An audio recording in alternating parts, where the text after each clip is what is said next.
বিফলে গো সোনার জীবন বিফলে নবী আপনার না পাইলে আল্লাহ আল্লাহ আল্লাহ আল্লাহ আল্লাহ আপনার নামে এত মধু গো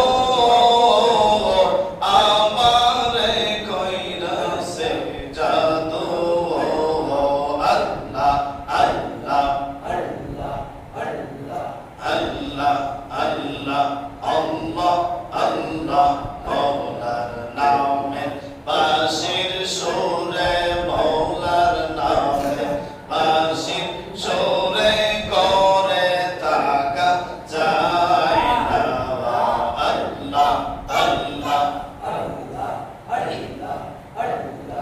আল্লাহ আল্লাহ আল্লাহ আল্লাহ আল্লাহ আল্লাহ আল্লাহ লা ইলাহা ইল্লাল্লাহ মুহাম্মাদুর রাসূলুল্লাহ সাল্লাল্লাহু আলাইহি ওয়াসাল্লাম।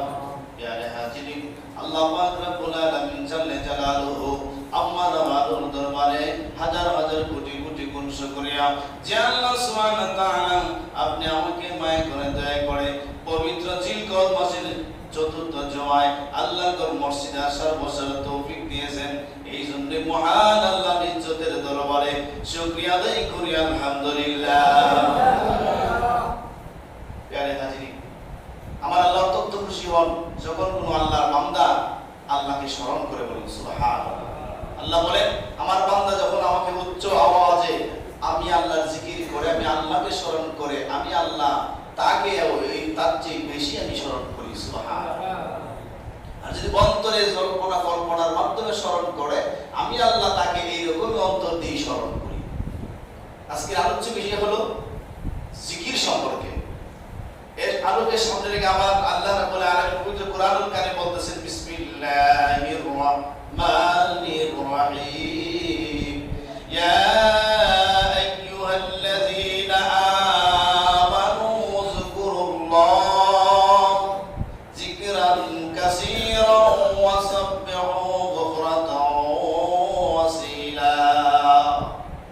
হে ঈমানদারগণ, তোমরা অধিক পরিমাণে আল্লাহর জিকির করো এবং সকাল সন্ধ্যা তার পবিত্রতা বর্ণনা করো।